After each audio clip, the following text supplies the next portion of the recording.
Dios habla en tiempos de crisis. Vamos a ver en el capítulo 6 de Jueces la historia breve que enfrentó uno de los jueces de Israel llamado Gedeón.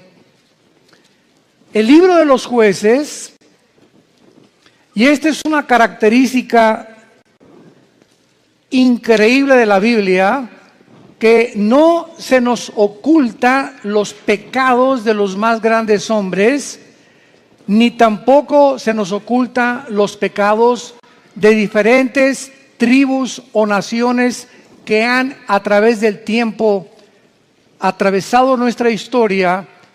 Y el libro de los jueces se puede considerar en el Antiguo Testamento que fue la época más oscura de la historia de Israel, donde más apostasía hubo, porque hubo aproximadamente 13 jueces en un periodo, estamos hablando de 400 años.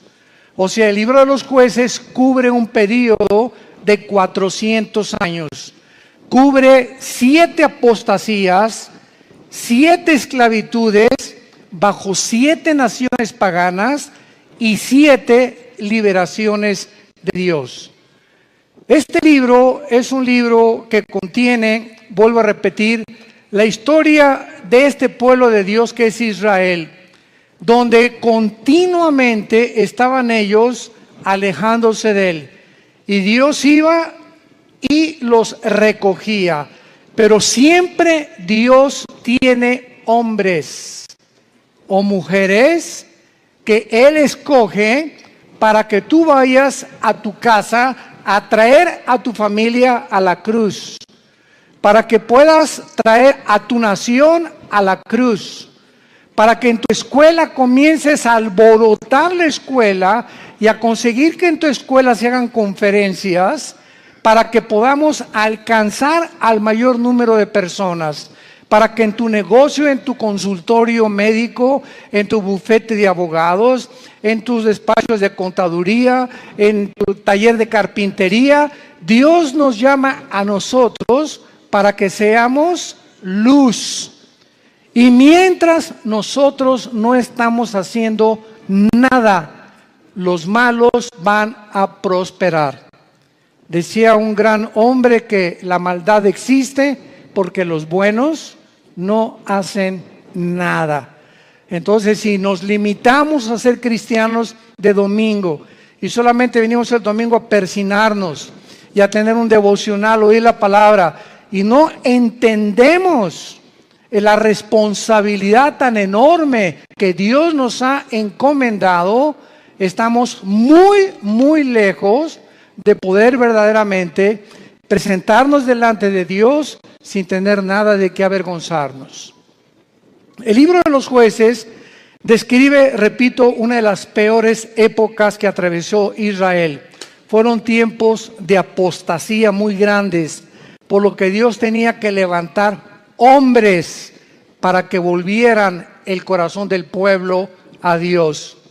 Estos jueces o estos líderes que en esta época Dios levantó, eran épocas de emergencia nacional y conducían al pueblo a la guerra, dirigiendo a la nación y ejerciendo las funciones de magistrados, de militares y de civiles al mismo tiempo. Porque en esta época, ¿verdad?, el sacerdocio estaba por los suelos y no había realmente un gobierno civil que se pudiera respetar. Esta es en Jueces capítulo 6 la 4ª vez en el libro, la 4ª vez que Dios levanta una nueva generación que le fallaba a Dios. Y esta generación había sido cautivada por el mundo. Era una generación donde vivían, y vamos a comparar esta época, que por eso escogí este capítulo, con la crisis emocional, social, política, diplomática y emocional que estamos viviendo tú y yo en este siglo XXI al cual hemos entrado. esta generación, ¿verdad?, dejaron de vivir separados para Dios y a desear el estilo de sus vidas mezclándose en las fiestas, en las diversiones, en todos los ritos paganos, con un cristianismo completamente diluido. El mensaje que se propagaba ya no era el mensaje del evangelio como ahora en nuestra época. Mi esposo y yo, que hemos estado viajando estos últimos meses, cada vez nos encontramos con todos los cristianos o iglesias a donde vamos, aquí, fuera de México, en Estados Unidos, buscando una iglesia que les dé alimento espiritual, que les dé una sana doctrina, que puedan realmente sentirse edificados con la palabra de Dios, y están buscando por todos lados por la forma tan diluida en la que el evangelio se ha propagado. Y al mismo tiempo vivimos una época de cinismo espiritual. Hace algunos días yo estaba en una conversación con una persona que conozco hace muchos años en Cristo. Bueno, este es solamente como un ejemplo de introducción al libro de los jueces. Y esta persona yo la conozco ya hace muchos años. Es más, él vino y se convirtió bajo nuestro ministerio. Y entonces yo oí hace como algunos meses que él había abandonado a su esposa y había abandonado a sus hijas. Y se había ido, pues, desde luego con un amante, ¿verdad? Con otra muchacha, su secretaria, o no sé, no importa quién haya sido. Entonces me encuentro yo a esta persona y comienzo a decirle, oye, ¿qué fue lo que sucedió? ¿Verdad? Que estoy en mi corazón partido a la mitad por lo que tú has hecho. ¿Y saben ustedes lo que me contestó esta persona que tenía aproximadamente o tiene casi 15 o 20 años en Cristo? Bueno, pero ya nos perdonó Dios. Le digo, bueno, te perdonó a ti. No es que mi esposa pues ya también anda buscando otro. Pues claro, le dije, no se va a quedar a vestir santos. Si tú te vas con la amante y te casas con la otra, tu esposa no se va a quedar a esperarte toda la vida. Entonces no vengas con ese cinismo y decirle, pues ella arregló su vida, ya nos perdonamos los dos y ya me perdonó Dios. Inmediatamente lo que yo detecté fue lo siguiente, que hay cantidad de personas que se llaman cristianas y que piensan de la misma forma, total que Dios me va a perdonar y me puedo divorciar. Y ya que me case con otro y forme otro hogar, entonces ya Dios me puede perdonar y comienzo nuevo. Porque Él me dijo, bueno, ¿y ahora qué sigue? Le dije, lo que seguiera es lo siguiente. Si tú abandonas a tu esposa por adulterio y por otra mujer, tú te arrepientes de tus pecados y esperas que tu esposa te perdone y te esperas antes de casarte a que se case ella primera para que tú quedas libre. Esa es la forma en la que la Biblia nos traza el divorcio, el adulterio. Para Dios es algo gravísimo el divorcio, gravísimo, porque es la santidad más grande que existe y la institución más santa que existe, el matrimonio. Y ahora por cualquier cosa, todo mundo busca, hasta porque no me cocina bien, me busco otra cocinera. Es increíble la ligereza en la que la sociedad se encuentra actualmente. Y de acuerdo a la Biblia, la única causal de divorcio es el adulterio. Nada más. Que me pega, pues te esperas y oras por él y se separan temporalmente, pero es el adulterio la única razón y el abandono de hogar, que el gavilán te pega y se va con otra, que abre la jaula y que vuele lo más lejos que pueda. Pero bajo ninguna otra circunstancia la Biblia aprueba el divorcio. Todo esto lo vamos a tratar en el seminario de matrimonios allá en la Riviera Maya. Estoy preparando una serie de mensajes tremendos. Los esperamos que nos acompañen ahora en octubre.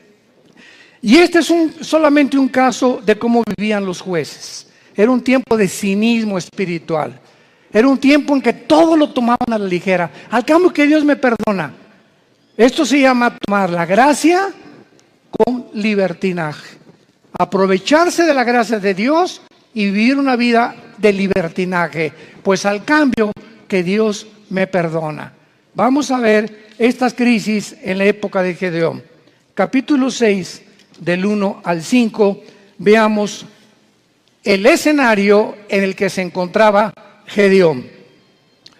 Los hijos de Israel hicieron lo malo ante los ojos de Jehová, y Jehová los entregó en mano de Madián por 7 años.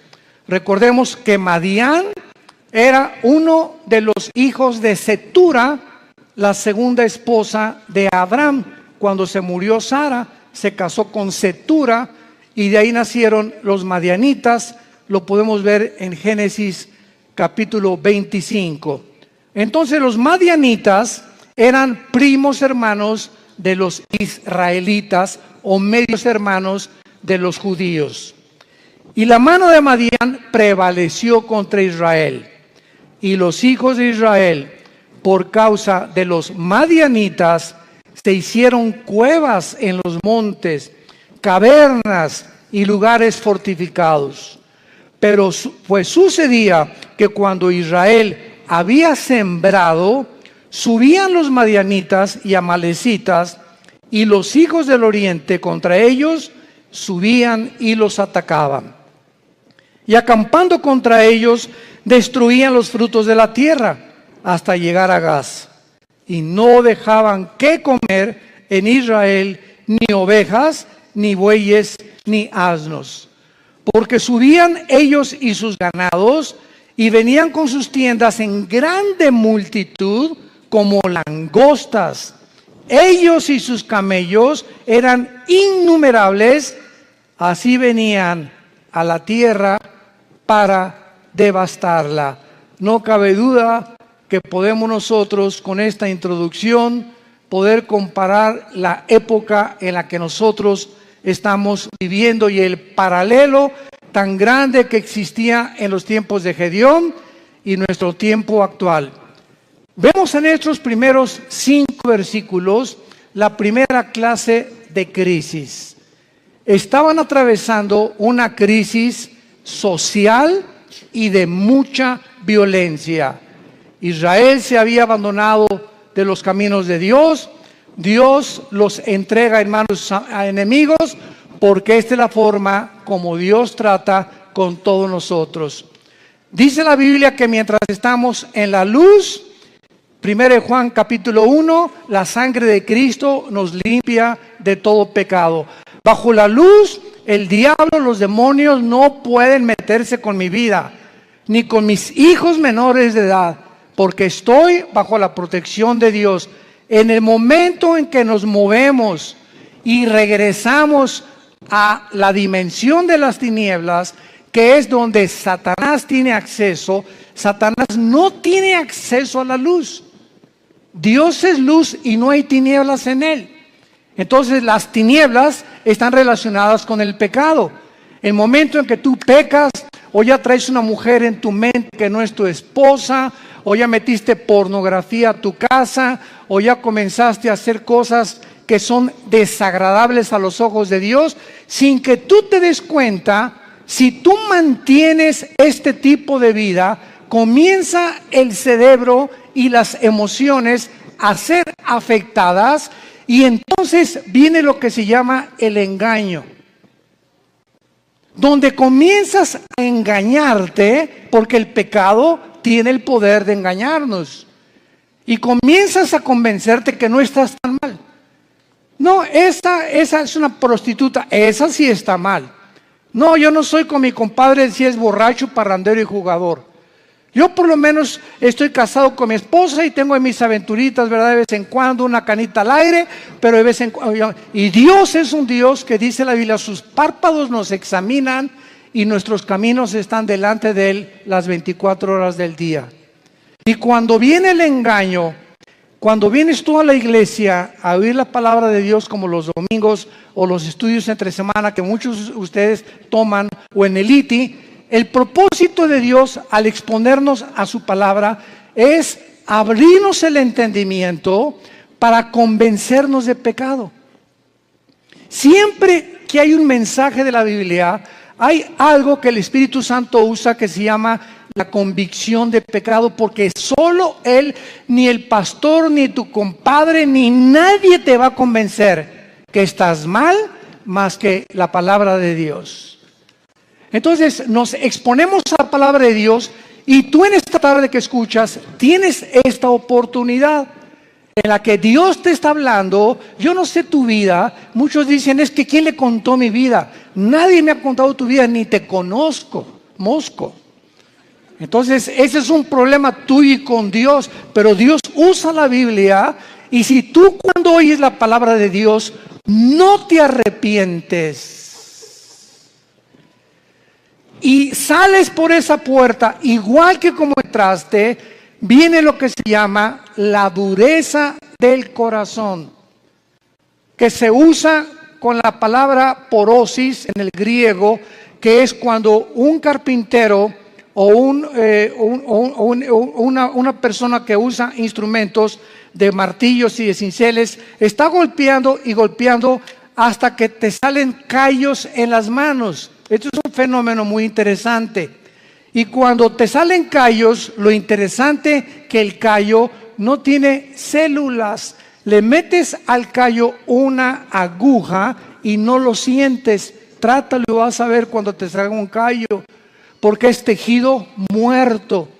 Y esta palabra se usa en el hebreo y en el griego para describir la dureza del corazón que muchos cristianos comienzan a tener, donde llega el momento que la palabra, como una espada que quiere cortar, ya no corta, porque ya perdiste la sensibilidad al Espíritu Santo.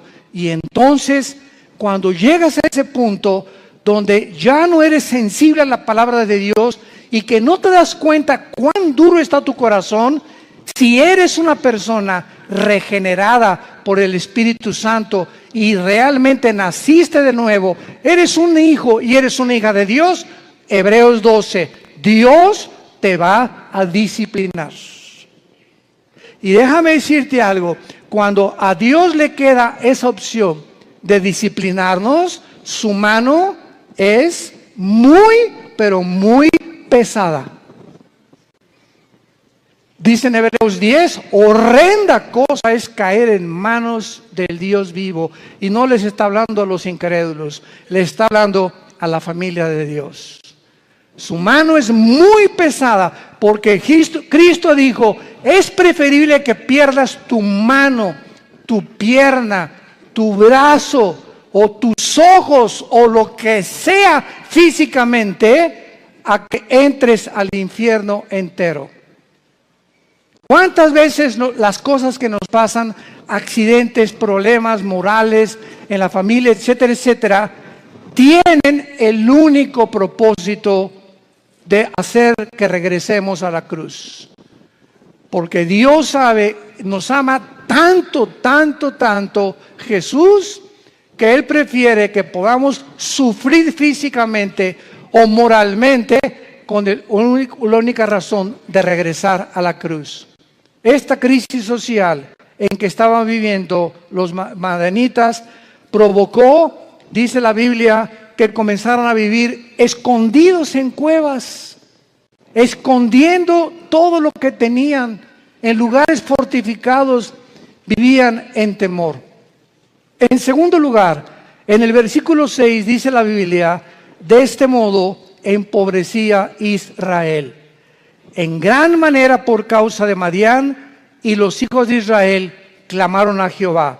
Vemos nosotros que aparte de una crisis social, se encontraban en una crisis emocional y económica.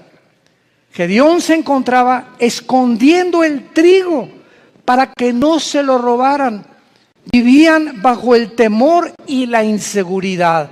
Dice el versículo 11, vino el ángel de Jehová, se sentó debajo de la encina que está en Ofra, la cual era de Joás Abiserita, y su hijo Gedeón estaba sacudiendo el trigo en el lagar para esconderlo de los madianitas. Y en tercer lugar, no solamente vivían una crisis social y de violencia, una crisis económica y emocional, sino que la peor de todas era la crisis moral y espiritual en que se encontraban. Versículo 12 y 13. Y el ángel de Jehová se le apareció a Gedeón desde luego y le dijo: Jehová está contigo, varón esforzado y valiente. Y Gedeón le respondió: ah, Señor mío, si Jehová está con nosotros, ¿por qué nos ha sobrevenido todo esto? ¿Por qué le pasó esto a mi hijo? ¿Por qué me chocaron el carro? ¿Por qué me robaron? ¿Por qué estamos en la condición en la que estamos? ¿Por qué estoy pide y pide trabajo y no encuentro por ningún lado? ¿Qué está pasando? Señor, si tú estuvieras conmigo, no estuviera pasando esto que estoy atravesando. ¿Y dónde están todas sus maravillas? Le sigue diciendo Gedeón al ángel. A ver, ¿dónde están las maravillas de Dios que nuestros padres nos han contado diciendo que nos sacó Jehová de Egipto? Y ahora Jehová nos ha desamparado y nos ha entregado en manos de los madianitas. Y mirándole Jehová le dijo: ve con esta tu fuerza y salvarás a Israel de mano de los madianitas. ¿No te envío yo? Vamos a ver esta aplicación rápido de las tres crisis sociales para continuar desarrollando esta conferencia.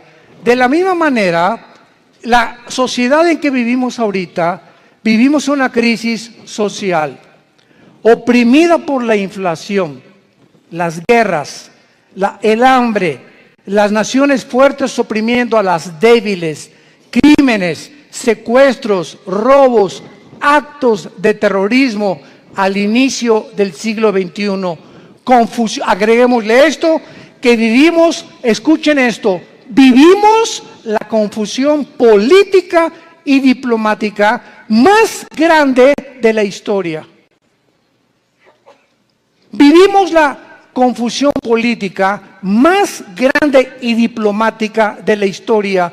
Podríamos decirle nosotros que nacimos después de la Segunda Guerra Mundial, que desde la Segunda Guerra Mundial, que Estados Unidos se levantó como la supremacía política, económica y militar del mundo, seguido por la Unión Soviética o las repúblicas socialistas soviéticas, hasta el siglo XXI hemos entrado a un punto donde ya entre las mismas naciones, a pesar de la grande tecnología y los avances científicos que tenemos, nos encontramos tan confundidos políticamente, donde ya los gobiernos del mundo ya no saben qué sistema de gobierno utilizar, si socialismo, si comunismo o socialismo y comunismo mezclarlo, si democracia, si monarquía, porque los sistemas que se han probado hasta el siglo XXI, las mismas democracias han fracasado. El siglo XX demostró que el comunismo no era un sistema que se podía aplicar a ningún gobierno del mundo, como lo dijo Mikhail Gorbachev en su libro La Perestroika. Vemos ahora que la democracia, pues se siguió el patrón de la democracia y el modelo de la democracia, porque era Estados Unidos el que iba como líder.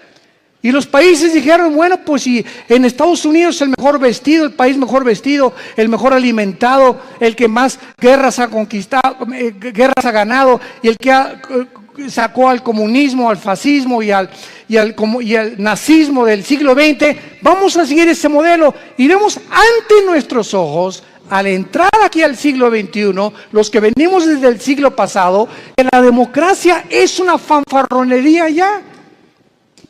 Ya no es cierto que hay democracia, no es cierto que el pueblo gobierna, no es cierto que hay respeto por las instituciones. Vivimos una confusión, un caos político y diplomático, donde todos los sistemas se están derrumbando a nuestros ojos, todas las ideologías se están desmoronando, todo está cayendo delante de nuestros ojos.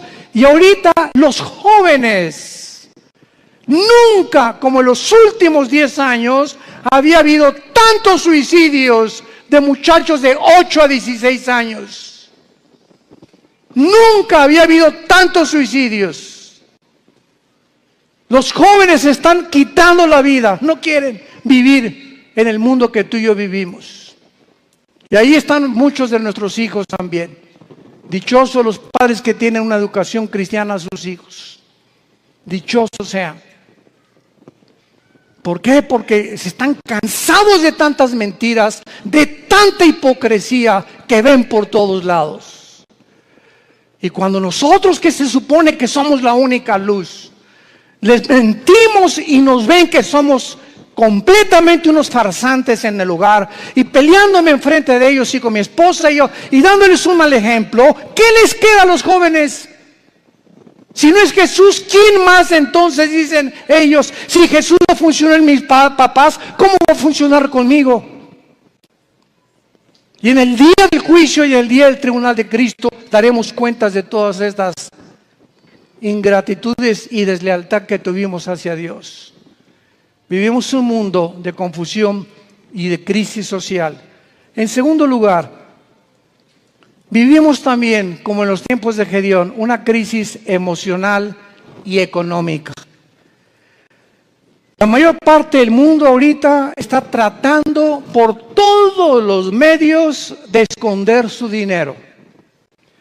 ¿En qué puedo invertir mi dinero? No se imagina la cantidad de correos que nos llegan.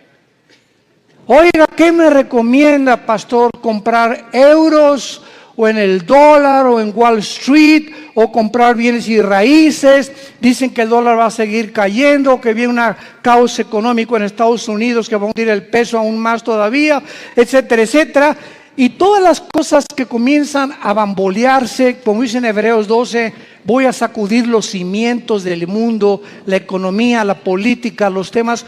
Todo va a comenzar a bambolearse. Así vivimos un mundo donde comenzamos a ver que todo es inestable, todo, no hay nada firme, todo está cayéndose a nuestros ojos, la moral por los suelos, como lo vamos a ver también, la política, la economía, la ideología, todo. ¿Qué entonces hacemos los cristianos? Vivimos una época de crisis, ¿quién lo puede negar? ¿Qué vamos a hacer entonces con el dinero? ¿Vamos a estar igual que el mundo? Preocupándonos en qué invertir, escondiendo el dinero debajo del colchón de la cama. Es la crisis en la que estamos viviendo, emocional y económica. Y tantos impuestos, vive la gente angustiada, temerosos, llenos de estrés. La clínica Mayo en Rochester, una de las clínicas más prestigiadas en medicina, el Hospital Hopkins en Inglaterra, de Estados Unidos, de las instituciones más prestigiadas en medicina, llegaron a un acuerdo el año pasado, que la causa número 1 de problemas físicos en el ser humano actualmente y emocionales tienen una sola raíz. Ya no son ataques al corazón, entonces consecuencias, el problema y el peligro más grande que está asumiendo al mundo ahorita, robándole la salud, se llama el estrés. El estrés. Aún mismo el estrés te hace subir el nivel de tu colesterol y de tus triglicéridos.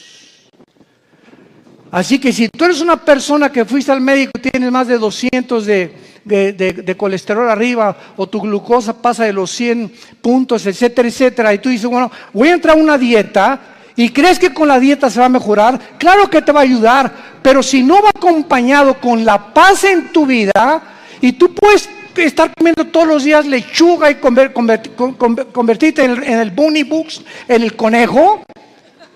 No importa lo que puedas hacer, si tu vida no tiene paz y no tiene equilibrio y no tiene una estabilidad emocional, no importa lo que hagas, porque emocionalmente lo que descompone el organismo es el cerebro y la falta de paz. El estrés es un estado de angustia, de incertidumbre, que estás así, de enojo, de ira, de desconfianza en el mundo, andas como león enjaulado y se te atraviesa en el tráfico y quieres sacar la pistola y le recuerdas a la mamá y hasta a la abuelita le recuerdas cuando se atraviesan en el tráfico. Y llegas a la casa y estás igual. Entonces, tú no vas a llegar a los 40, 50, 60 años de edad como una persona normal.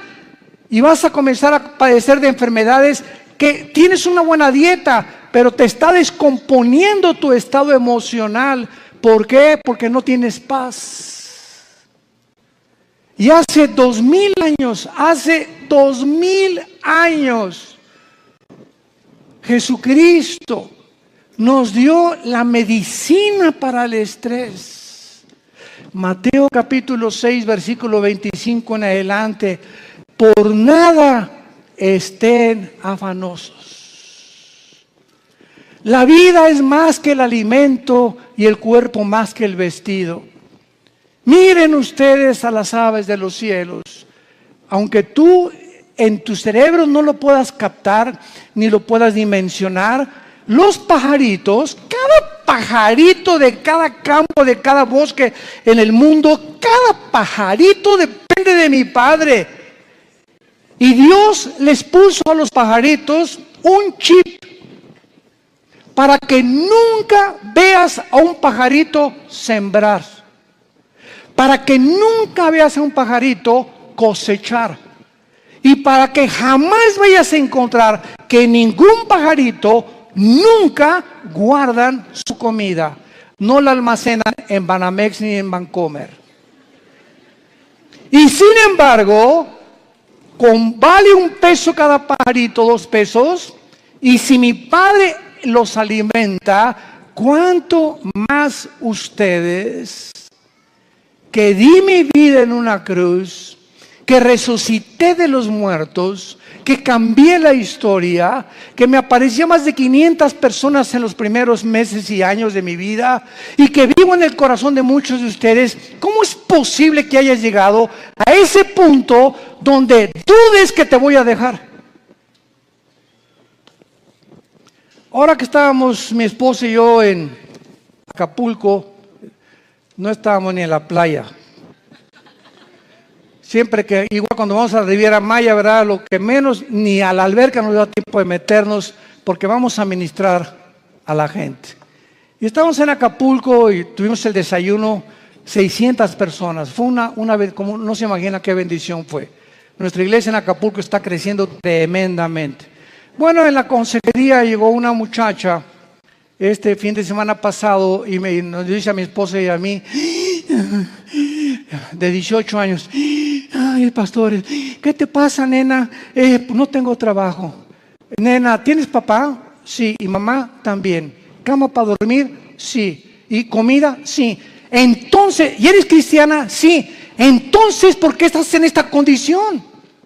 Dale gracias a Dios y dile, Padre, gracias por mi papá, tengo cama, tengo alimento, tengo que vestirme, me están pagando la escuela y te preocupas porque no tienes trabajo y llegas a un estado de estrés en el que casi te estás desmoronando enfrente de nosotros. Le dije, eres una incrédula.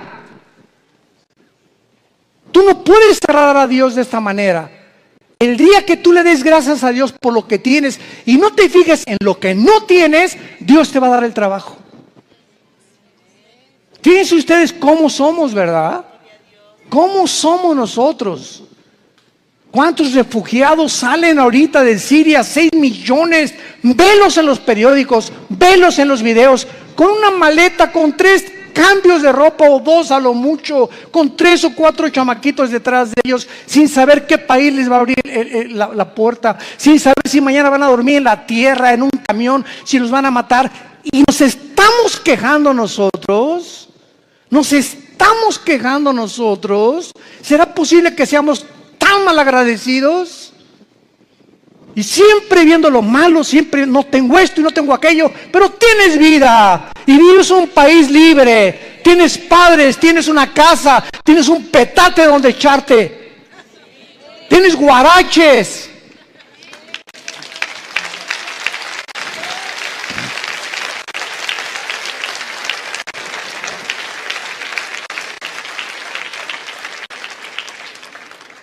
Vivimos una crisis moral y una crisis espiritual, no cabe duda.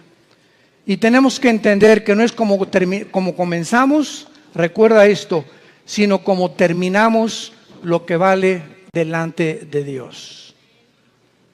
Como este muchacho que comenzó muy bien, 20 años discipulándolo, ya se va con una otra chamaquita y deja a su esposo y todo. Le digo, recuerda que no es como comenzaste, es como terminaste. Y estás terminando mal, le dije, vas mal y vas a acabar mal. Comenzaste muy bien, pero todo aquello que tú hiciste no te será tomado en cuenta, porque lo que importa es cómo llegamos a la meta. Lo que va a contar delante de Dios. Pues hice un asilo para ancianos, hice un orfanatorio para niños, eso fue del pasado. Hoy, si tú mueres, hoy en la noche, ahorita saliendo te atropella un camión, se te avienta encima un camión de 10 toneladas y te da como tortilla aplastado y llegas al cielo ahorita mismo en la tarde. ¿Qué le vas a decir a Dios? ¿Qué hiciste con tu vida? Lo alabaste, lo bendeciste. ¿Cuánto de tu tiempo se lo dedicaste a Él? ¿A cuántas personas les hablaste de Jesús? ¿A cuántas personas de tu familia ya has traído a la cruz? Hoy, ¿qué es tu vida? Tú no sabes si hoy es el último día que vivimos. Nadie lo sabe. En Hebreos capítulo 6 hay una exhortación muy fuerte y se nos dice, Hebreos 6, 11 y 2. Pero deseamos que cada uno de ustedes muestre la misma solicitud hasta el fin. Otra vez, no es como comenzamos, sino mantener el mismo ritmo. Por eso se compara la vida cristiana con los maratones en Hebreos 12. Que corramos de tal manera que alcancemos el premio. Entonces, no es solamente como comenzamos, sino mantener el ritmo, y vienen los ánimos, y vienen las tormentas, y vienen las lluvias, y problemas, y el dólar, y el petróleo, y las guerras, y nada te apachurra, nada te amedrenta, nada, ay, pues ya estoy con las cosas, ay, ya me quiero morir. No, de todas las cosas, el espíritu que Dios nos ha dado es un espíritu de poder, es un espíritu de amor, de dominio propio. Pero cuando tú te despegas de este libro y cuando tú abandonas a Dios, viene como una catapulta, como un huracán, como un tsunami, todos los problemas en tu vida, y no tienes fuerzas para poder soportarlo, ni para poder resistirlo, y te vienes al suelo, y te emborrachas, y te drogas, y abandonas a tu esposa, y comienzas a buscar las salidas fáciles, porque no tuviste el poder que no le dijiste al Espíritu Santo que te fortaleciera. Y por eso muchos de ustedes viven una crisis moral, de depresión y de estrés, porque no es cierto que creen en Jesús. Se han soltado de Jesús, y en este tiempo de crisis el corazón está siendo probado. Dios nos está probando en esta época, porque escúchenme, somos la última generación que estoy seguro que nos vamos en el arrebatamiento de la iglesia. Y por ser la última generación, nos va a pasar por el fuego Dios. Por el fuego. Y las pruebas van a demostrar cuántos realmente eran hijos e hijas de Dios. Deseamos que cada uno de ustedes muestre la misma solicitud para plena certeza de la esperanza, a fin de que no se hagan perezosos, sino imitadores de aquellos que vean las dos cosas y los dos elementos indispensables, la fe y la paciencia, heredan las promesas. Si tú no confías en Dios y no eres paciente con Dios, tus anhelos, tu destino, tus sueños, tu visión, lo que tú quieras para tus hijos, para tu matrimonio y para tu negocio, no lo verás realizado, porque te diste por vencido, porque tiraste la toalla, porque dijiste, no, ya, avienten la toalla, paren la pelea, ya no aguanto tanto trancazo. Y estamos en un mundo donde vemos los campos llenos de cristianos amargados. Llenos así, si pudiéramos hacer una visión espiritual, así, llenos los campos de cristianos quejumbrosos, amargados, estresados, llenos de rencor, nunca aprendieron a perdonar, nunca se sobrepusieron, nunca pudieron descubrir el poder de la resurrección de Jesucristo en sus vidas, y así te van a enterrar y va a un letrero ahí en tu tumba que diga: este fulano nació en las tinieblas, vivió en las tinieblas y regresó a las tinieblas. Nunca vio la luz, no la quiso ver. Y en Hebreos 10, otra exhortación con las mismas características.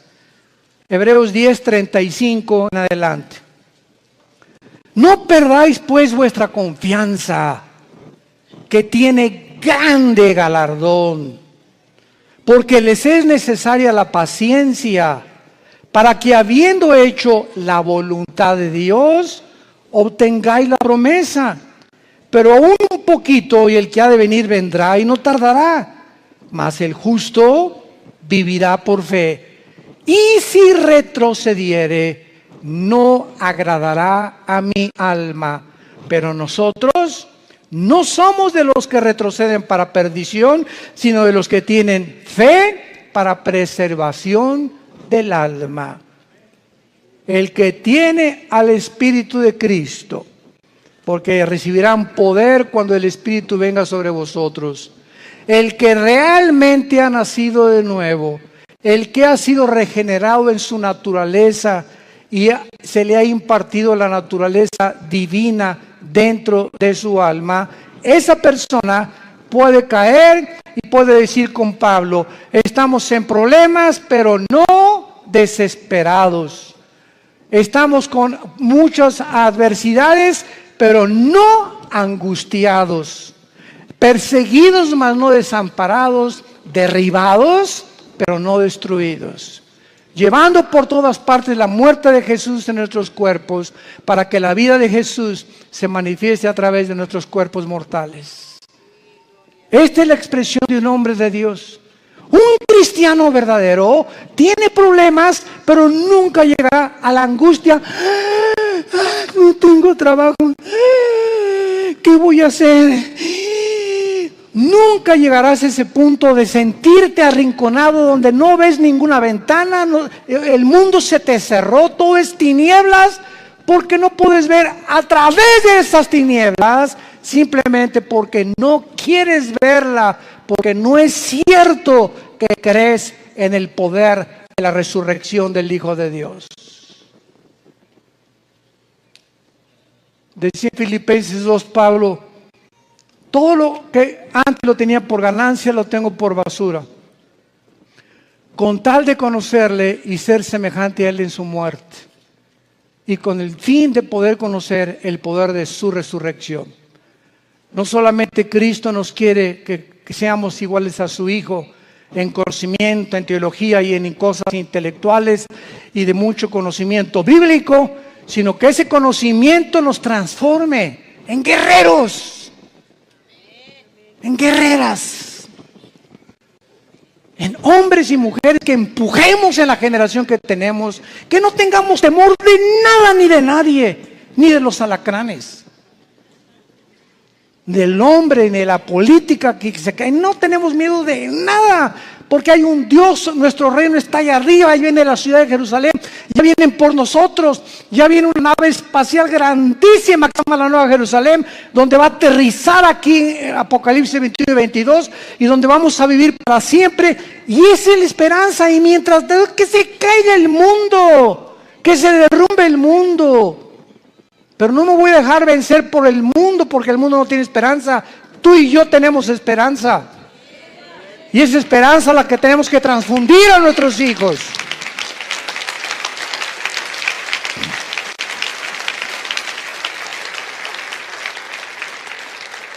No caigamos en lo que al principio Gedeón estaba cayendo. Si Dios existe, ¿por qué me está sucediendo esto? ¿Por qué Dios no me sale de mis problemas? ¿Por qué me permitió Dios que me casara con esta persona? ¿Por qué Dios me ha abandonado? Cuando entramos en ese punto de depresión, es tan difícil que podamos nosotros salir de él. En el versículo 14 de Jueces 6 de nuestro pasaje, vemos que Dios habla en tiempos de crisis. Y mirándolo Jehová, le dijo: ve con esta tu fuerza y salvarás a Israel de mano de los madianitas. ¿No te envío yo? Ante todos estos cuestionamientos de inseguridad, ese es el problema. Que estamos viendo alrededor lo que el mundo, las noticias y cómo el mundo se está desmoronando ante nuestros ojos, pero no vemos el poder que tenemos dentro del Espíritu Santo. ¿Por qué creen que Dios nos dio el Espíritu Santo? Dice, les daré poder, porque no lo tenemos. Y es un espíritu de poder, es un espíritu que nos va a hacer sobreponernos a todo lo que atravesemos. Aunque pasemos por el fuego no nos quemará, por el agua no nos ahogaremos. Y aunque un ejército nos rodea a nuestro alrededor, Jehová es mi luz, mi salvación y mi esperanza. No temeré de nada ni de nadie, Él es mi pastor, nada me faltará. Aunque ande en valle de muerte, no tendré miedo de nada ni de nadie. Y todo este espíritu y toda esta capacidad que tenemos dentro es precisamente para vencer al mundo. Y dice 1 Juan capítulo 5, todo el que es nacido de Dios vence al mundo. Y esta es la fe que ha vencido al mundo, nuestra fe. Entonces tenemos que entender, si no somos vencedores y somos un grupo de cristianos tirados, quejumbrosos, tirándose, ni hacen almas y te dejas llevar con todas las malas noticias del mundo y por acá y por allá, simplemente es porque te has desconectado de la fuente de energía. Porque separados de Él, nada podremos hacer. De la misma manera, Dios te habla y te dice lo mismo. Te he llamado para enviarte a tu familia. ¿Por qué crees que te salvé, dice Dios en esta tarde? ¿Por qué crees que tú fuiste primero en tu familia en conocerme? Vas a llegar con tu familia, y si son religiosos, o son mormones, o son masones, o son musulmanes, no importa, todos venimos de familiares con diferentes ideologías. Y Dios toma a una persona en la familia para iluminarla, para darnos el conocimiento. Así comenzamos en nuestra propia familia. En la familia de nosotros comenzamos con mi hermano Alejandro, que es el director del Instituto Teológico Internacional. 2 años después me convertí yo, después mi hermana, mi mamá, mi abuela, que fue presidenta de la Acción Católica 35 años, la viejita se convierte a los 82 años. Que fue la que ya murió a los 93 años, Dios la tenga en su presencia. Pero toda la familia de repente, ¿verdad? Con el testimonio, con todos ahorita, todos los nuestros, ¿verdad? Desde luego, ya primos tenemos que no, pero lo que somos hermanos y todos de nosotros, todos somos cristianos y todos servimos a Dios. Fue una bendición enorme, una gracia que Dios nos dio. Pero ¿por qué, verdad? Porque esa es la misión de Dios, salvar familias. Tú y tu casa, yo y mi casa serviremos a Jehová, dijo Josué antes de morir. Y si ustedes creen que no vale la pena servir a Dios, sirvan a los ídolos. Pero yo y mi casa serviremos a Jehová. Y finalmente,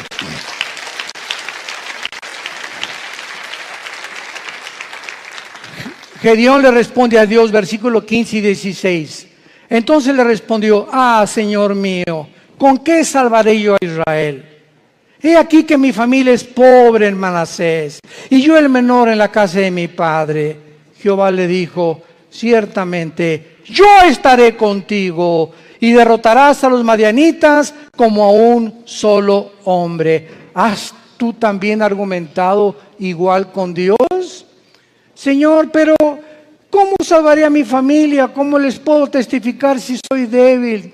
¿Cómo me pones a mí de maestra escuela dominical si con trabajo sé enseñar? ¿Cómo me quieres mandar a mí de misionero si tengo miedo de los afganistanes y ahí en Venezuela? ¿Cómo me mandas a mí de estas cosas? Y siempre estamos viéndonos nuestras capacidades. Siempre estamos viendo lo que nosotros podemos o no podemos hacer. ¿Cómo no me van a mí escuchar si en mi clase les hablo? Soy tartamudo, Señor. No veas tu tartamudez, no veas tus discapacidades, no veas tus debilidades, velo a Él. Eso fue lo que Moisés le dijo también. ¿Cómo me mandas a Faraón? Y le dijo Dios, ¿qué no hice yo el oído y no hice yo la boca? No tengas miedo, vas en mi nombre y yo te daré el poder y la capacidad que ni siquiera conocías, porque cosas que están ocultas y que no han consumido el corazón del hombre y que el hombre no ha conocido son las que Dios tiene escondidas y guardadas para los que le aman y creen en Él. Ve, sé valiente, ve con tu familia, sé valiente con tus amigos, sé valiente en tu trabajo, háblales del Señor, háblales de Cristo. Tú no te imaginas. Cuando acabes de hablar, te vas a preguntar, ¿fui yo? Así es, comenzamos a desconocernos.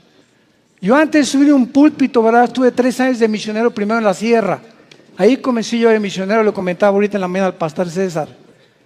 Durmiendo en pisos de adobe entre Oaxaca y Guerrero, en la Costa Chica y en la Costa Grande del 77. Este año, con la gracia de Dios, cumplo 40 años de servir a Dios. Este año, gracias a Dios. Pero comenzamos, dormíamos en ladrillos envueltos en periódicos, me dio malaria, me dio tifoidea 2 veces, temperaturas de 40 grados, si no había un doctor por ahí, yo no estaría vivo ahorita. Y en esos 3 años yo entiendo ahora qué es la forma en la que Dios me quería forjar, para que ya entrara yo al ministerio en el 79 con el grupo de Luis Palao, y en el 81 formamos Vida Nueva para México, ya comenzamos las iglesias en los 80s, pero ha sido unas etapas y un proceso de quebrantamientos, de humillaciones, de pobrezas. No teníamos ni para comer, comíamos lo que arrancábamos de los árboles, lo que yo pescaba ahí en Acapulco. Era una crisis tremenda, y todo ese tiempo fue un tiempo de prueba, de quebrantamiento delante de Dios. Pero sabe una cosa, cuando uno pasa eso, uno pierde el miedo, el temor a ser pobre. Porque si ya pasaste por eso, ¿verdad? Hay aquellos de los piruration. Pero cuando uno fue pobre, y pobre, pero pobre, que duermes en un piso de adobe y no tienes ni siquiera un cojín donde poder dormirte, ya no le tienes miedo a la vida. Le pierdes el miedo a la vida. Porque sabes que sobre cualquier cosa lo peor que te pueda pasar es eso, y más de allá, la muerte. Y para nosotros es ganancia. Y finalmente, Gedeón, una vez que él comienza a adquirir conciencia de que no es él y que es Dios el que le ha llamado, vemos nosotros que Gedeón en el versículo 18, lo primero que hace es, le dice al ángel de Jehová, que era Cristo desde luego, ven a mi casa y te voy a poner ofrenda. Y él respondió, esperaré que vuelvas. Entrando Gedeón preparó un cabrito y panes, etcétera, etcétera. Entonces el ángel de Dios, ya que tenía toda la ofrenda, le dijo, toma la carne y los panes sin levadura, ponlo sobre esta peña y vierte el caldo. Y él lo hizo así. Y extendiendo el ángel de Jehová el báculo que tenía en su mano, tocó con la punta la carne y los panes sin levadura, y subió fuego de la peña, el cual consumió la carne y los panes en levadura. Vemos nosotros que lo primero que hizo Gedeón fue inmediatamente, después de recibir las noticias, buscar una ofrenda a Dios.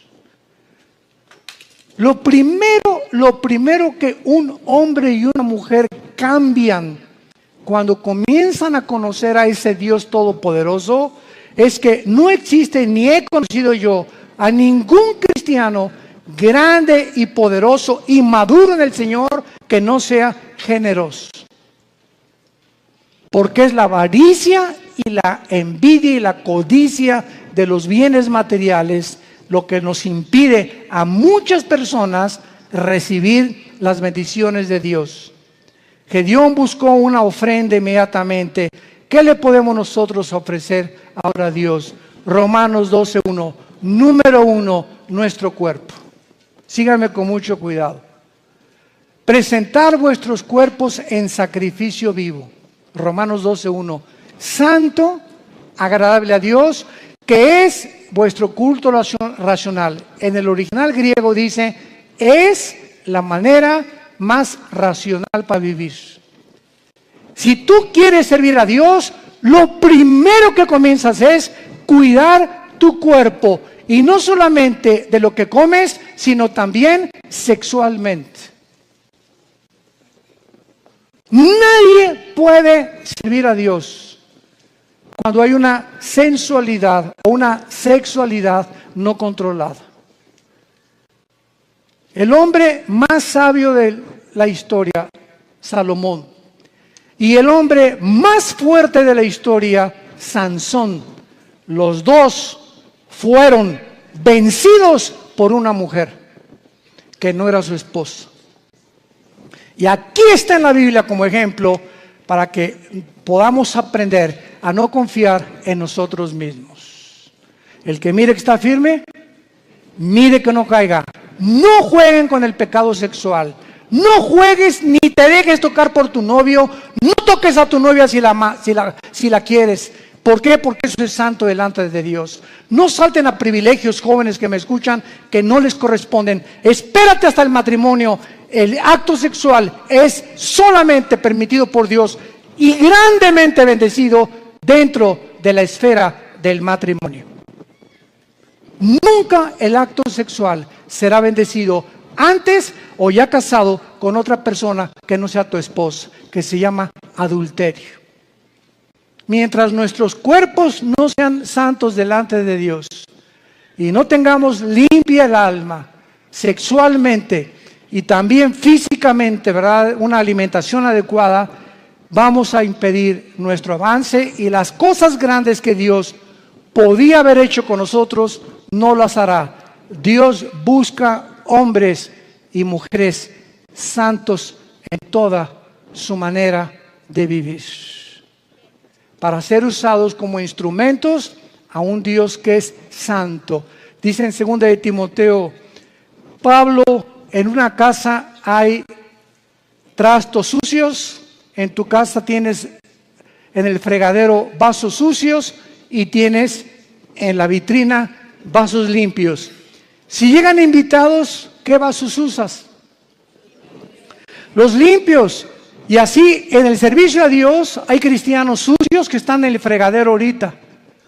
Ahí están, Dios que está queriendo lavarlos y no los usa Dios. Y quieres que te use Dios, pero no te puede usar porque no estás limpio, entiéndelo. Entonces, si hay algo que Dios quiere usar ahorita y no aprovechamos esa oportunidad, va a buscar a vasos limpios Dios, porque Él es un Dios santo. No nos perdamos esta oportunidad de servir a Dios por nuestra falta de limpieza y de santidad, porque estamos viviendo ante un Dios santo. Y finalmente, dice el versículo 24, y edificó allí Gedeón altar a Jehová y lo llamó Jehová Shalom, el cual permanece hasta el día de hoy y de Ofra. Vemos nosotros que Dios le dice a Dios, yo soy tu paz, y mientras yo tenga tu paz y yo gobierne tu vida sexual, tus pensamientos, tus emociones, tu destino, tú vas a ser un vaso que te vas a rendir. Y nunca nadie ha podido imaginarse lo que Dios puede hacer con un hombre y con una mujer enteramente rendidos bajo su poder. Muchos cristianos no han entendido lo que es la vida cristiana.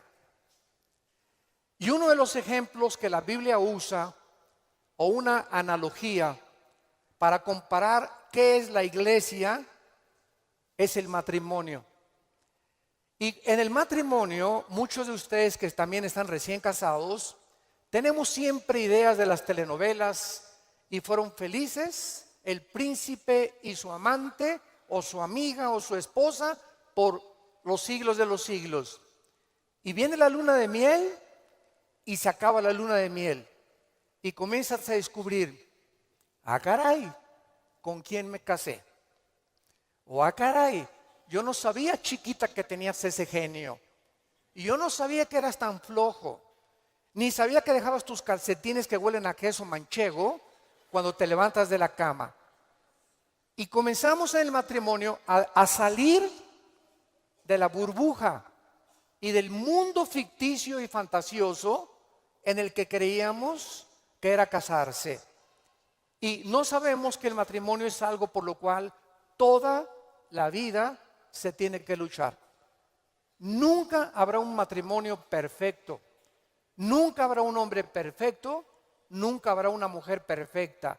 Por eso el matrimonio es para dos discípulos de Cristo.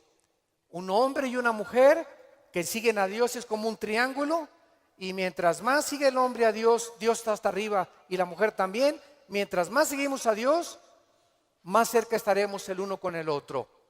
Bueno, la iglesia es lo mismo. Hay cristianos que les han hablado, no, la iglesia cristiana es Disneylandia, Reino Aventura, todo peace and love. Nunca va a haber problemas, nunca va a haber fricciones. Y cuando entramos a alguna iglesia o en las iglesias a las que ustedes han asistido, van a encontrar, ¿verdad?, que la iglesia es una mezcla de cizaña con trigo.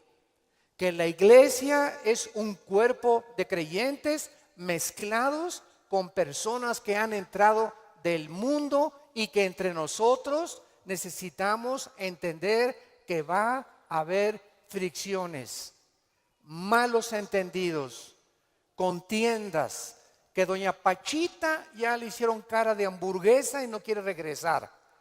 Que porque en esa iglesia, muchos me dicen, es que en esta iglesia o en aquella iglesia a donde yo iba, no había amor. Y el problema está en eso, que entramos a la iglesia creyendo que todo es maravilloso y que estamos en un ejército.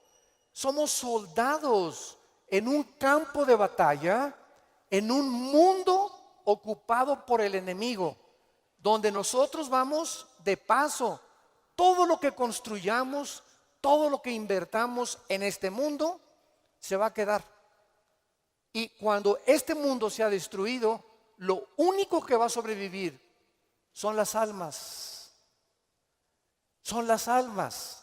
Y esta es la razón por la cual debemos vivir por las almas y poner como prioridad las almas que Jesucristo ganó en una cruz con su propia vida. Todos los cristianos vamos a experimentar pruebas. Vean ustedes aquí antes de Pedro se encuentra Santiago en el capítulo 1. Santiago era hermano de Jesucristo, fue uno de los hermanos de Jesucristo, Santiago. Y él está escribiéndoles a los cristianos que comenzaron a ser perseguidos por el Imperio Romano. Y vean ustedes el consejo que Santiago comienza a delinear. Santiago 1, versículos 2 y 3. Hermanos míos, tengan por sumo gozo cuando se hallen en diversas pruebas, sabiendo que la prueba de vuestra fe produce paciencia. Sabemos entonces que todos nosotros vamos a ser examinados por Dios. Las pruebas, que son muchas, hay familiares pruebas, pruebas en tu iglesia, en tu trabajo, con tus amistades, como matrimonio, con tus finanzas. Dios prueba el corazón. Y dice Santiago, no se sorprendan, no se maravillen de que de repente hay muchas pruebas. Y en lugar de que la oposición y las pruebas puedan menguar nuestro ánimo, dice Santiago, ¿verdad? Está probándose nuestra paciencia y nuestra fe. Vean ahora aquí, le damos vuelta a primera de Pedro, otra vez, capítulo 1. Y dice el versículo 6 y 7, en lo cual vosotros se alegran ahora, aunque un poco de tiempo, si es necesario, tengan que ser afligidos en diversas pruebas, para que sometida a prueba vuestra fe, mucho más preciosa que el oro, o sea, ¿Por qué tiene que probar Dios nuestra fe? Porque es lo más valioso que Dios nos ha regalado. Lo más grande que tenemos es la fe. Y si queremos agradar a Dios, lo tenemos que agradar a través de la fe. Porque sin fe es imposible agradar a Dios. Por lo cual tenemos que entender por qué vienen pruebas, por qué me robaron mi coche, por qué tuve este problema con mi esposa, por qué este problema con mis hijos, por qué este problema en la iglesia, por qué este problema en el trabajo, por qué está el mundo ahorita como una olla hirviendo, donde las naciones están a un punto de una conflagración internacional. Aunque sabemos bíblicamente que si explota una guerra en Europa o en el Medio Oriente, no es todavía la tercera guerra mundial. En estos últimos meses, todas las invitaciones que he recibido han sido en radio, en televisión, con iglesias, con alianzas de pastores, para explicarles que esta guerra no es la tercera guerra mundial, que la Biblia nos habla claramente que falta mucho para la tercera guerra mundial y que este es lo que va a pavimentar el camino para el surgimiento del anticristo en el Medio Oriente. Entonces, estas pruebas, dice la Biblia, son importantes porque nuestra fe es la que tiene que ser probada. Ya sea en el trabajo, en la escuela, en el vecindario, etcétera, etcétera. Estamos rodeados de personas que no les caes bien porque eres cristiano. Estás rodeado de amigos que cuando les comienzas a decir que eres cristiano, te van a comenzar a perseguir y a burlar. Porque el mundo está bajo el control del maligno y nosotros vamos de paso nada más. Somos un ejército que venimos a resistir al mal. No nos mandó Dios a terminar con el mal. Nos mandó a resistir hasta que Cristo venga. Se acabarán entonces las guerras y podremos recibir las coronas de gloria. Ahora, muy bien, en esta sección se nos advierte, en la de Primera de Pedro, acerca de otra prueba. Regresamos al capítulo 4, Primera de 4, versículo 12. Y esta prueba es especial, porque le llama el Espíritu Santo fuego de prueba. ¿Qué hace el fuego? ¿Qué hace el fuego? Purifica. El fuego purifica y saca el verdadero valor. Las pruebas que nos vienen a nosotros es precisamente cuando un maestro no te hace exámenes. ¿Cómo va a saber el maestro si tú estás calificado para pasar a la preparatoria? Forzosamente tenemos que ser examinados, ¿verdad? Con pruebas. Ahora tú te puedes preguntar, ¿qué Dios no sabe si voy a pasar o no voy a pasar la prueba? ¿Para qué nos hace pruebas Dios?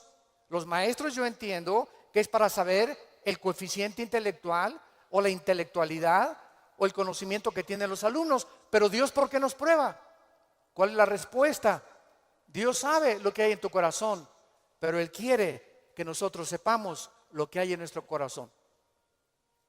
Que descubramos a través de las pruebas cuánta maldad hay dentro de nosotros. ¿Cuántas cosas hay dentro de nosotros que necesitan ser quemadas todos los días? ¿Cuántas cosas hay dentro de nosotros? Porque aunque seamos cristianos, seguimos teniendo el potencial de ir en contra de las leyes de Dios.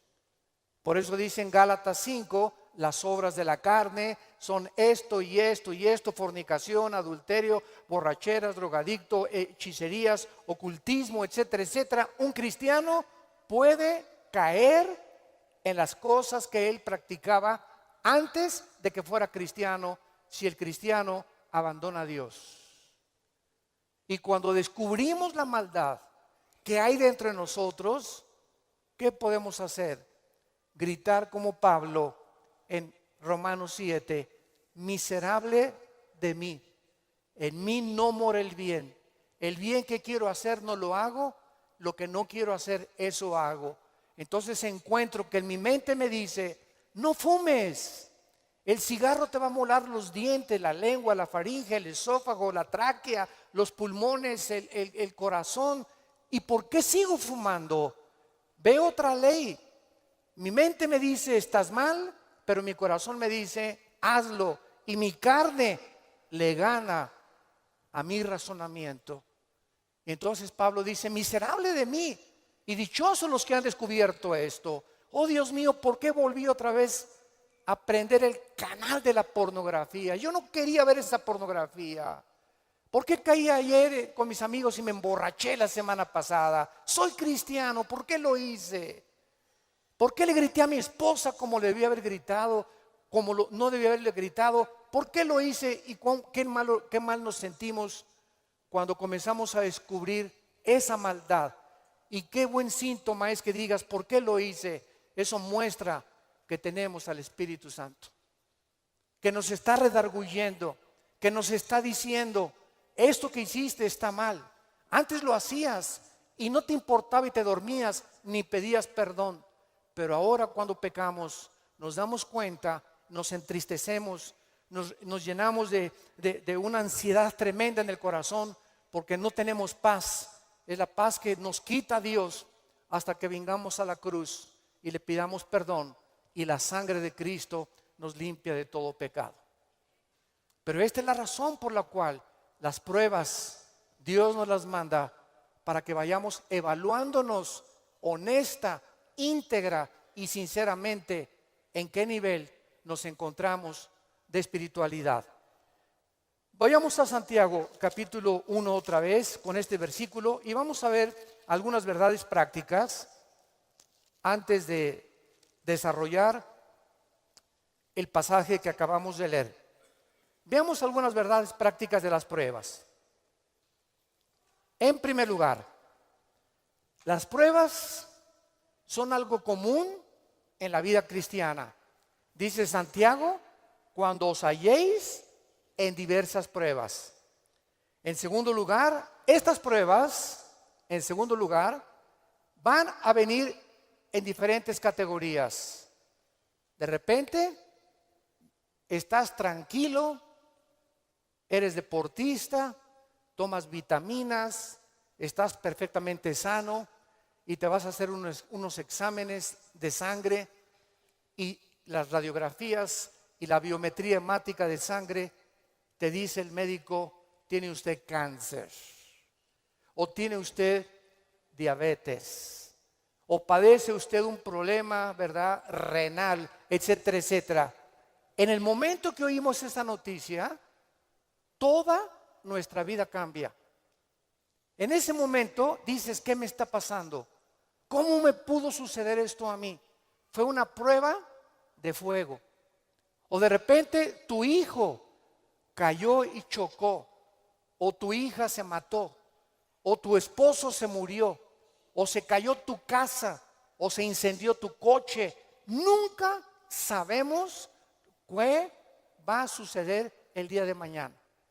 Entonces tenemos que estar preparados para entender que estamos en un mundo donde somos vulnerables y donde cualquier cosa puede suceder y Dios lo va a permitir con un propósito siempre santo que va a resultar para un bien. Cuando oigas de ese accidente, de esa enfermedad y de ese problema, no lo entendemos. ¿Qué está pasando en la iglesia? ¿O qué pasó en mi casa? ¿O qué pasó con el gobierno? ¿O un golpe de estado? No entendemos cuando explota una bomba. Hay mucho humo y no se puede entender qué es lo que está pasando. ¿Qué verdad? No hay verdad. ¿Será mentira? ¿Será melón? ¿Será sandía? Y no es hasta que el humo se va, pasa una semana o 2 semanas, cuando comienzas a ver y a entender. Si tú en esa prueba, escúchame muy bien, durante esa prueba que estás atravesando, no te sueltas, pase lo que pase en tu vida. Si tú no te sueltas de Cristo, no te imaginas cómo Dios te va a bendecir, te va a fortalecer y vas a madurar espiritualmente como no te imaginas. ¿Qué se probó cuando te dijeron que estabas enfermo? ¿Qué se probó cuando oíste que te robaron tu coche? ¿Qué se está probando cuando perdiste el trabajo? Se está probando nuestra fe. ¿Cuánto confiamos en Dios? Cuando se va tu esposa o te abandona su esposo, ¿qué vas a hacer? ¿Te vas a recurrir a las drogas? ¿Te vas a emborrachar? ¿Vas a renegar contra Dios? ¿Para eso soy cristiano? ¿Me quitaron mi trabajo? ¿Por qué si yo diezmo regularmente me quitan mi coche? Dios, yo no lo entiendo. ¿Y por qué me corren de mi trabajo si sabes que tengo que mantener a mi familia? Dios está buscando que nosotros veamos nuestra reacción, porque nuestra reacción determina el nivel espiritual que tenemos de fe. Y es precisamente en esas pruebas, en esas reacciones, donde Dios sabe cómo vas a reaccionar. Vamos rápidamente a Génesis capítulo 22. En el Antiguo Testamento, y veamos la prueba de fuego que pasó a Abraham.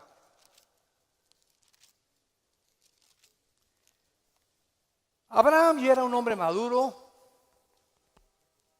ya tenía el hijo de la promesa, Isaac.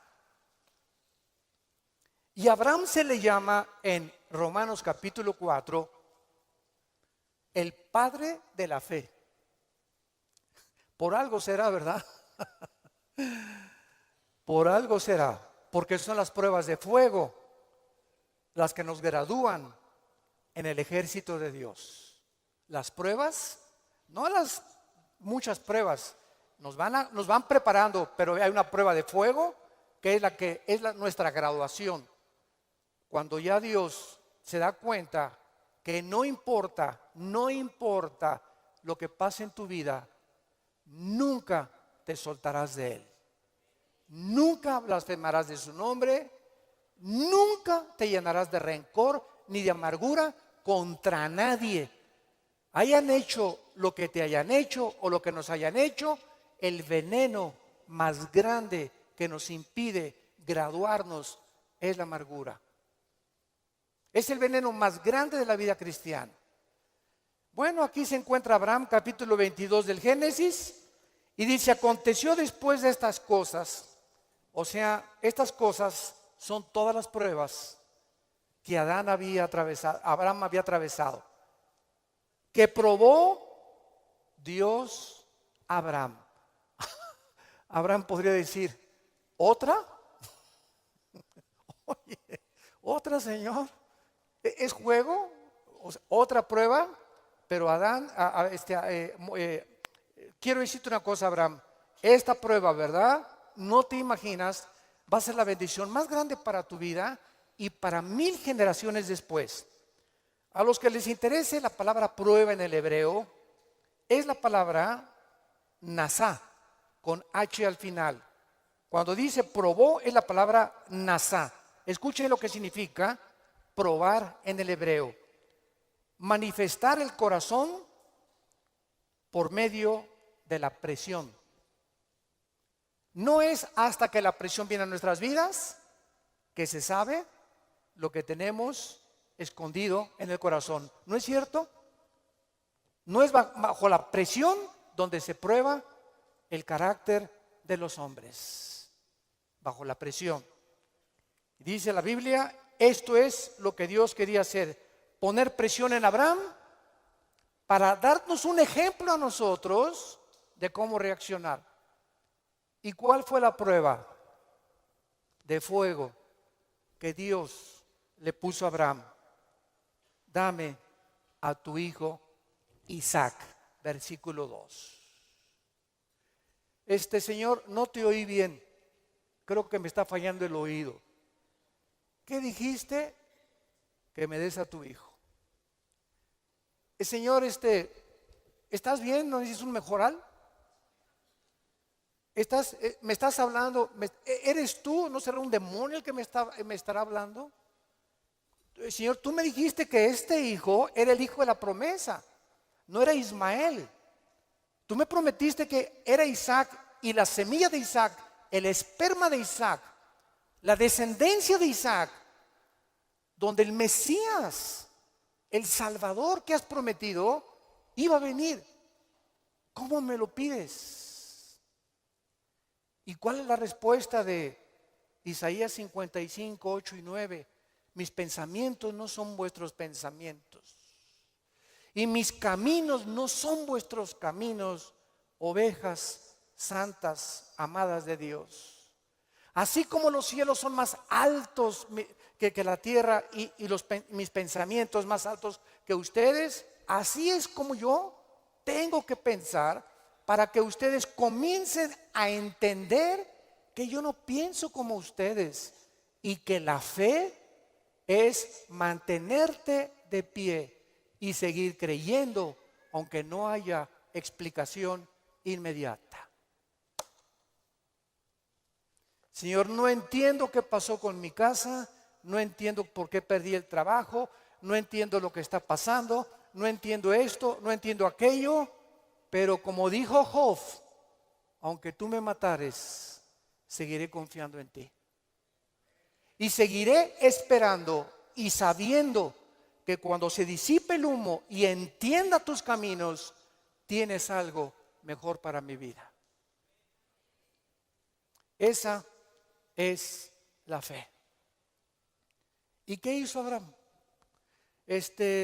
No abrió la boca, no discutió. No vemos aquí que se puso al brinco con Dios.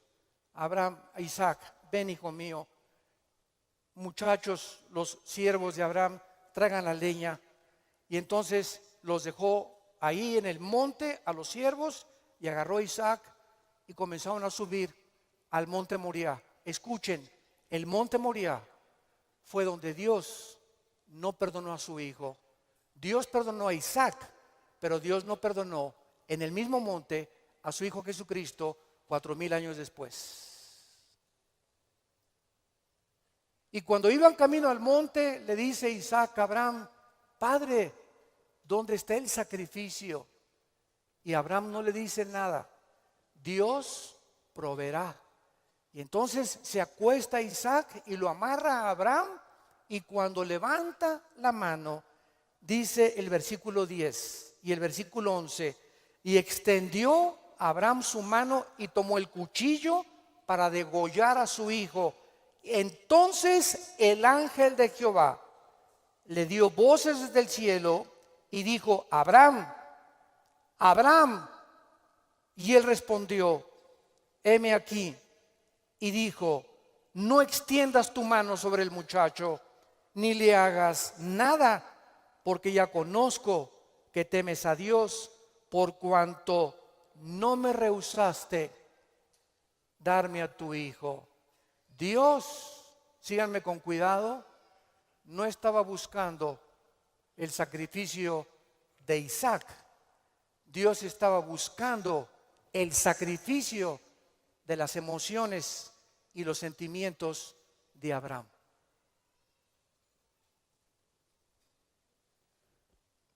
Abraham tenía que pasar la prueba de morir a sus emociones y a sus sentimientos y amar a Dios con todas sus fuerzas y con todo su corazón. Escúchenme, más que a su hijo.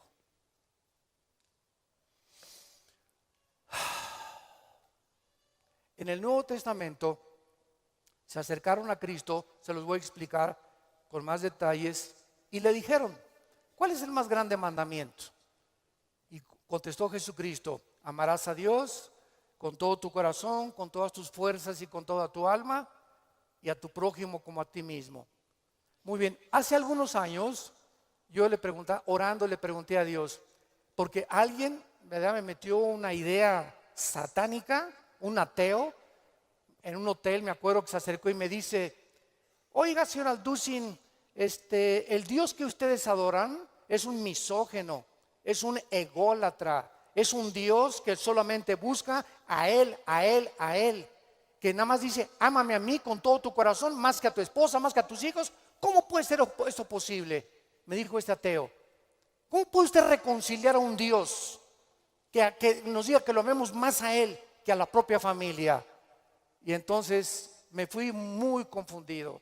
Me comenzó a dar vuelta porque en ese momento me quedé así, ¿verdad?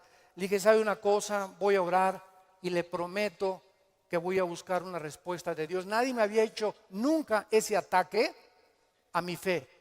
Entonces pasó como unas 2 semanas, me puse a orar, ayuné como 2 días buscando esta respuesta y fue tan clara de parte de Dios. Y el Señor me mostró en la Biblia lo siguiente: mira, hijo, me dice Dios, cuando yo les pido a ustedes, ámenme con todo mi corazón y con toda mi mente, ¿saben por qué se los pido? Porque tu mamá, tu esposa y tus hijos y tu perro Fido y tu cotorro y lo que más amas en tu vida y tu jarrón chino y la casa que tienes y que la amas, todo lo vas a perder y al final de tu vida te vas a quedar solo. Todos nos quedamos solos al final de la vida. Los hijos se tienen que ir, si no se casan, se mueren, la esposa tiene que morir, él tiene que morir, escúchame muy bien. Y si tú tenías todos tus afectos en tu hijo que se fue, o en tu esposo que se fue, o en tu perro que te quitaron, cuando se vaya tu hijo, cuando te quiten a tu esposo, cuando te abandone tu mujer, te vas a hundir porque no tendrás las fuerzas de seguir viviendo.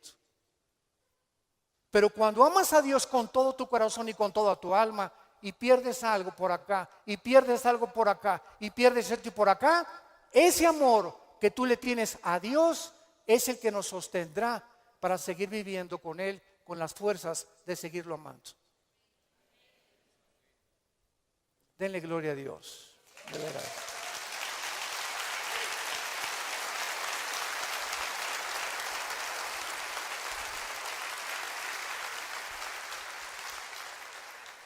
La fe es creer aunque no entendamos. Si Dios lo dijo, tiene una razón. Detrás de cada mandamiento de Dios se encuentra la sabiduría de Dios. Cuando Dios le dice a los jóvenes, no forniquen ni tengan relaciones sexuales antes de casarse, gritan los jóvenes y protestan los jóvenes. ¿Nos quieres quitar la felicidad? ¿Qué tiene? Así nos vamos a conocer mejor antes de casarnos. Pero detrás de esa prohibición que Dios tiene es el inmenso amor que Él nos dio desde la cruz. Por amor te lo digo, jovencita, te dice Dios, por amor que te tengo, joven que me escuchas. Tú no te imaginas las consecuencias de la fornicación. Vas a los 18, 19 años a ver crecer tu pancita, te vas a tener que salir de la escuela, él va a resultar con que no te quiere. Es increíble que por no haber puesto ustedes freno en sus relaciones meses antes, hayan ustedes acabado en un pecado que se llama la fornicación. Dios es sabio y nos dice a los casados, no cometerás adulterio. Dice Salomón en Proverbios 6, versículo 32, el que comete adulterio es falto de entendimiento, corrompe su alma el que tal hace. El que comete adulterio echa a perder su matrimonio, sus hijos, los celos, la infidelidad, que tarda años en poder levantarse. ¿Y todo por qué? Por tu ego, por tu orgullo, por tu vanidad de querer irte con una muchacha más joven o con otro hombre sin tomar en cuenta a tu propia familia. Es el ego siempre el enemigo de nuestro Dios. Dios sabe por qué nos da las provisiones que nos da, porque nos ama y quiere lo mejor para nuestra vida. Y finalmente aquí en estas verdades prácticas en Santiago encontramos también, ¿verdad?, que las pruebas prueban la fe que tenemos y la fe nos muestra cuánto confiamos en Dios. Dice en el Salmo capítulo 11, versículo 1 y 2. En Jehová he confiado. ¿Cómo decís a mi alma que escape al monte cual ave? Porque aquí los malos tienden el arco, disponen sus saetas sobre la cuerda, para asaetear en oculto a los rectos de corazón. Si hubo un hombre perseguido, calumniado, vituperado, despreciado entre los héroes de Dios, fue el rey David. A los 17, 18 años lo ungen, Samuel, tú vas a ser rey de Israel. Ah, dice David, qué suave. Bueno, pasaron casi 12 años, vean esto, Desde que lo ungen con sus hermanos, pasaron 12 años, hasta los 30 años de edad, 12 años de pruebas. El hombre que Dios había escogido para sentarlo en el trono de Israel tenía que ser probado. Y tenía que ser probado en la amargura, en el rencor, en la confianza en Dios, en saber que no importa, aunque me rodee un ejército y aunque tenga las miles de amenazas, Dios es mi salvación, mi fortaleza y mi luz. ¿De quién temeré? Dice el Salmo 27. ¿De quién temeré? Es el temor dentro de nosotros lo que nos impide confiar en Dios. Ay, tengo temor que si me entrego a Dios me va a pasar esto. O tengo temor que si hago estas cosas me va a pasar aquello. Ese temor lo tienes que vencer.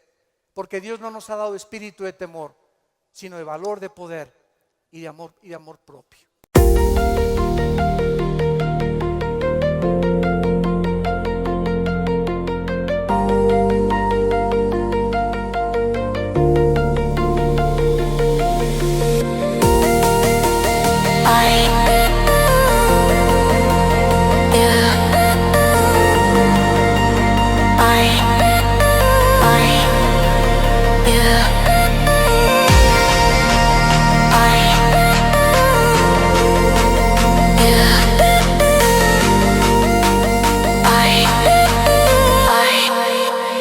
Yeah.